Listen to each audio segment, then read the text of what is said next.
Siz öz voucherlarınızı nechuk kullandınız? Сразу соттық та 25 сумға, по-моему. Шунан қыз болғаттақ кішкене, қызға куртка алдық. Әдіне sizin tanışlarınız, туғандарыңыз арасында шушы voucher ярдәмендә байып калганнар бармы? Yok. Ол бит халыкны алдалау өчен генә чыгарылган нәрсә булды.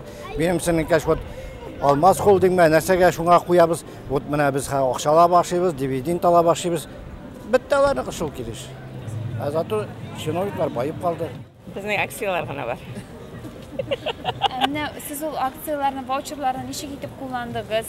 Кулланмадык әле ничектә торалар. Biz hani kullanmadık, просто koyduk biz hani, даже не помню. Әле дә ята ул, нидә? Шунда куйдадыр, папка эчендә. Ни сәбәпле кулланмадыгыз? Потому что bir tiyinlik икән, бераз дисен аны. Әмне сезнең танышларыгыз, туганнарыгыз арасында шушы voucher ярдәмендә байыганнар бармы? Yok, конечно. Yok.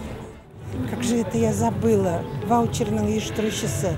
Я всегда злюсь на то, что его опять перевели, и он создатель вот этой компании ваучеров, и он управлял нашими нанотехнологиями, а сейчас, по-моему, нет.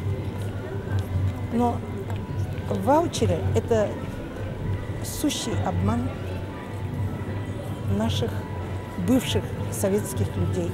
А среди ваших родственников, знакомых, друзей есть такие, которые благодаря этим разбогатели? Нет, нет, никого нет, нет.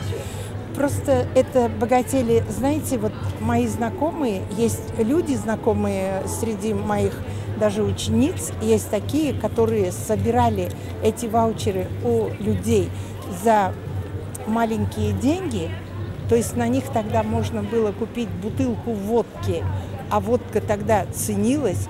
И за эти деньги люди сдавали эти ваучеры тем, кто отвозил ваучеры в Москву. Были ли у вас ваучеры? Конечно, были. И как вы их использовали? Ой, за копейки продал. А среди ваших знакомых, родственников есть такие, которые благодаря ваучерам разбогатели? Не знаю, вот Семин олигарх. Вот. Потом Роберт Мусин, пожалуйста, Атонбанк. Он был первым председателем, сейчас скажу, НИФ РТ, Национальный инвестиционный фонд Республики Татарстан. Я у него работал начальником отдела рекламы.